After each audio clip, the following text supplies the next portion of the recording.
Hi friends, welcome to Relax Recipes. இன்னைக்கு நம்ம ஒரு சூப்பரான பிரியாணி ரெசிபி தாங்க பார்க்க போறோம்.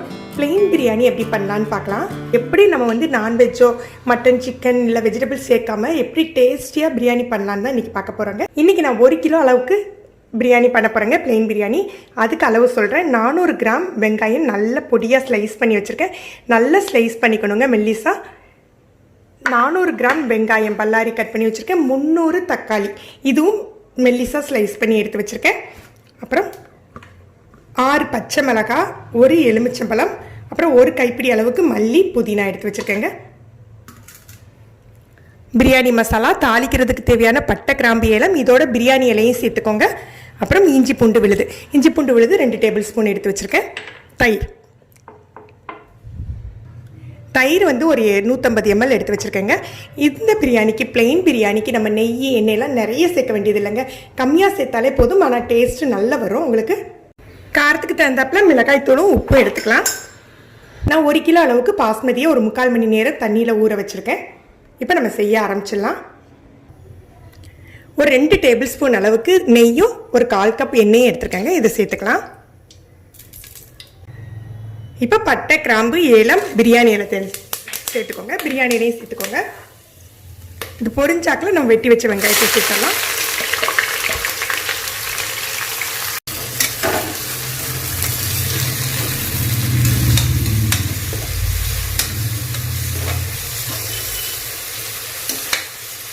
வெங்காயம் நல்லா வதங்கட்டும். வெங்காயம் வதங்கினாக்கில் நம்ம இஞ்சி பூண்டு விழுது சேர்த்துக்கலாம்.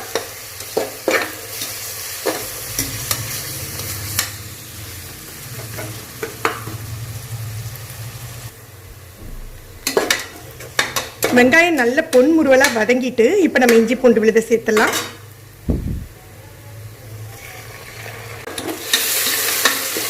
பிளெயின் பிரியாணி பண்ணையில் நம்ம அளவுலையும் அந்த வதக்கிறதுலையும் ரொம்ப கவனமாக இருக்கணுங்க.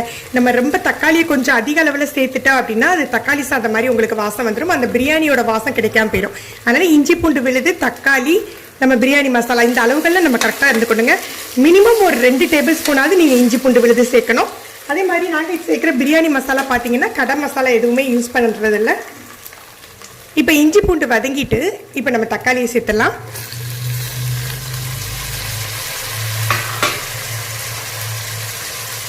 தக்காளியோடைய நம்ம பச்சை மிளகாய், மல்லி, புதினா சேர்த்துடலாம். காரத்துக்கு தகுந்தாப்புல பச்சை மிளகாய் போட்டுக்கோங்க.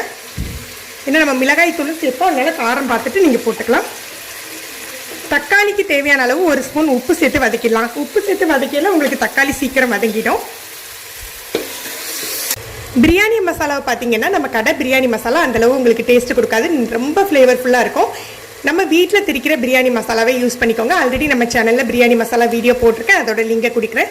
அதில் ஒன்லி பட்டை கிராம்பு ஏலம் 3 சேர்த்து தான் திரிச்சு வச்சுருப்போம். அதே போல் கரம் மசாலா நீங்கள் சேர்க்கக்கூடாதுங்க. கரம் மசாலா சேர்த்திங்க அப்படின்னா பிரியாணியோட வாசம் மாறிடும். நம்ம தக்காளியை மூடி போட்டு கூட ஒரு 5 நிமிஷம் குக் பண்ணலாம். ஏன்னா நல்லா மசிஞ்ச பிறகு தான் நம்ம மற்ற பொருட்களை சேர்க்கணுங்க. மூடி வச்சிடலாம். ஒரு 5 நிமிஷம் மசிட்டோம். நல்லா பாருங்க, தக்காளி நல்லா மசிஞ்சிட்டு இந்த மாதிரி மசிஞ்ச பிறகு தான் நம்ம பிரியாணி மசாலா சேர்க்கணுங்க. அப்போ தான் நல்லா வாசமாக இருக்கும். இது நல்லா கிளறி விட்டுட்டு நம்ம தயிர், பிரியாணி மசாலா, மிளகாய் தூள் இதெல்லாம் சேர்த்தலாம்.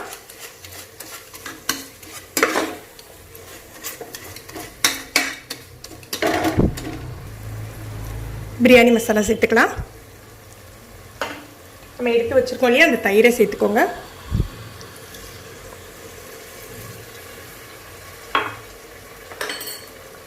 காரத்துக்கு தகுந்தாப்புல மிளகாய் தூள்.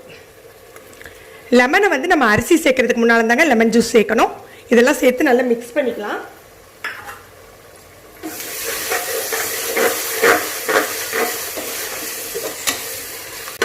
இதை நல்லா மிக்ஸ் பண்ணி விட்டுட்டு லோ ஃப்ளேமில் ஒரு 5 நிமிஷம் மூடி போட்டு வைக்கலாங்க. நம்ம இப்போ பிரியாணி மசாலாவும் மிளகாய் தூளும் போட்டுட்டோம். இப்போ நம்ம ஹை ஃப்ளேமில் மூடி வச்சா அடி பிடிச்சிடும். அதனால லோ ஃப்ளேமில் வச்சு ஒரு 5 நிமிஷம் வைங்க.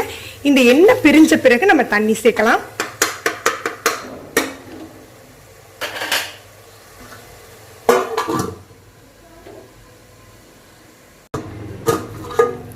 பாருங்க எவ்வளோ அழகா எண்ணெய் பிரிஞ்சிட்டுன்னு.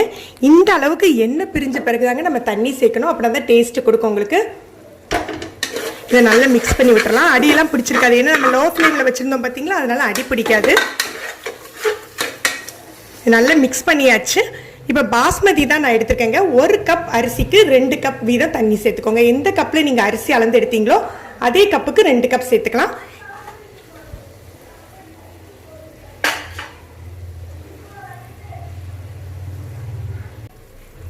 இப்போ தண்ணி சேர்த்துட்டு நம்ம பிரியாணிக்கு தேவையான அளவு உப்பும் லெமன் ஜூஸும் இதில் சேர்த்துடலாங்க. இப்போ தண்ணிக்கு பதிலாக நம்ம சிக்கன் ஸ்டாக்கு, மட்டன் ஸ்டாக்கு, அதாவது மட்டனோ சிக்கனோ குக் பண்ண தண்ணி இருந்தால் அதை கூட சேர்த்துக்கலாம். இப்போ நம்ம பிளெயின் பிரியாணி எந்த விதமான நான்வெஜ் வெஜிடபிள் எதுவும் சேர்க்காம செய்கிறதுனால எதுவுமே நான் சேர்க்கலை, வெறும் தண்ணி தாங்க சேர்த்துருக்கேன். பிரியாணிக்கு தேவையான அளவு உப்பு சேர்த்துக்கலாம். அதுலேயே நம்ம எடுத்து வச்சுருக்க லெமன் ஜூஸ். இது நல்லா கொதிக்கட்டும், நம்ம அரிசியை களைஞ்சி சேர்த்துடலாம். இந்த ஸ்டேஜ்லேயே நீங்கள் காரம்லாம் செக் பண்ணிக்கோங்க, உங்களுக்கு காரம் தேவைப்பட்டால் போட்டுக்கலாம். இதில் பார்த்தீங்கன்னா ஒரு 5-6 முந்திரி பருப்பை நல்லா ஊற வச்சு அரைச்சிருக்கேன். நீங்கள் முந்திரி பருப்புக்கு பதிலாக பாதாமை கூட இப்படி ஊற வச்சு அரைச்சிக்கலாம். இந்த இதை நீங்கள் சேர்த்துக்கிட்டீங்க அப்படின்னா பிரியாணி கொஞ்சம் எக்ஸ்ட்ரா சாஃப்ட்னஸ் கிடைக்குங்க. இது நம்மளுடைய விருப்பம் தான், விருப்பப்பட்டீங்கன்னா நீங்கள் சேர்த்துக்கலாம். பாஸ்மதி அரிசியை குறைஞ்சது ஒரு அரை மணி நேரமாவது ஊற வச்சுக்கோங்க. அப்படின்னா தான் உங்களுக்கு நல்ல மலர்ந்து அரிசி விரிஞ்சு கொடுக்கும். நீங்கள் 10 நிமிஷம்லாம் ஊற வச்சிங்க அப்படின்னா உங்களுக்கு வந்து அந்த அளவுக்கு அரிசி விரியாது. பாஸ்மதி அரிசியை ஒரு தடவை நீங்கள் அலசி எடுத்தால் போதுங்க. நீங்கள் 2-3 தடவை அலசினீங்கன்னா அதில் இயற்கையிலேயே உள்ள வாசம் போயிடும். தண்ணி நல்லா கொதிச்சுட்டு நம்ம இப்போ அரிசி சேர்த்துடலாம்.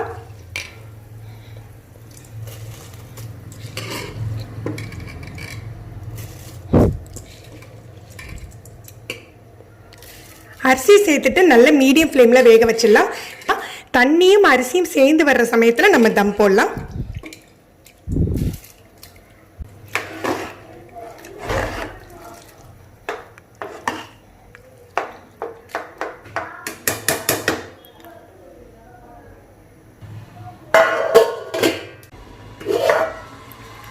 பாருங்க, இப்போ நல்ல தண்ணி சாதமும் சேர்ந்து வந்துடுச்சு. இந்த ஸ்டேஜில் நம்ம தம் போட்டுக்கலாங்க.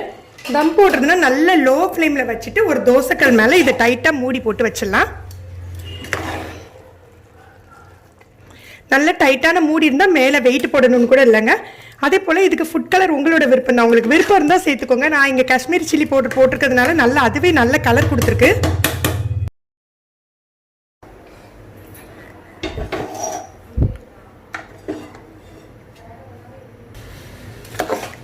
நல்லா அடி வரைக்கும் கிளறி விட்டுட்டு மேலே 1 டேபிள் ஸ்பூன் அளவுக்கு நெய் சேர்த்துக்கலாம்.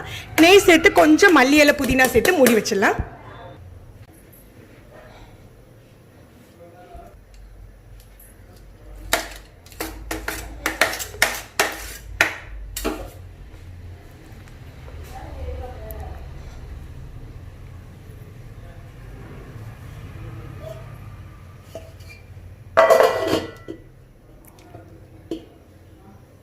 நீங்கள் விருப்பப்பட்டால் இது டைட்டாக இல்லைன்னா உங்களுக்கு மூடி இந்த இடத்துல ஏதாவது வெயிட் வச்சுக்கலாம். நம்ம ஒரு பாத்திரத்தில் தண்ணி பிடிச்சி வச்சுக்கிட்டா கூட உங்களுக்கு வெயிட்டாக தான் இருக்கும்.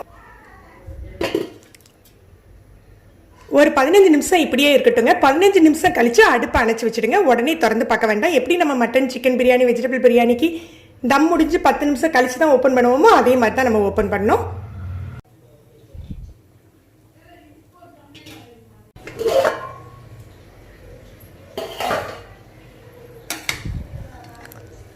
சூப்பராக செட் ஆயிடுச்சு. கொஞ்சம் கூட தண்ணி நிற்கலை.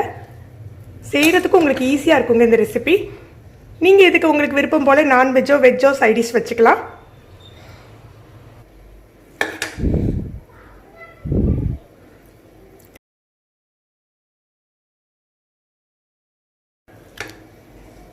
நீங்களும் இந்த ரெசிபி ட்ரை பண்ணி பாருங்கள், கமெண்ட் பண்ணுங்கள். இந்த வீடியோவை மறக்காமல் லைக் அண்ட் ஷேர் பண்ணுங்கள்.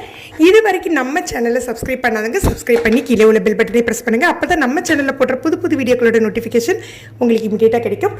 தேங்க்யூ.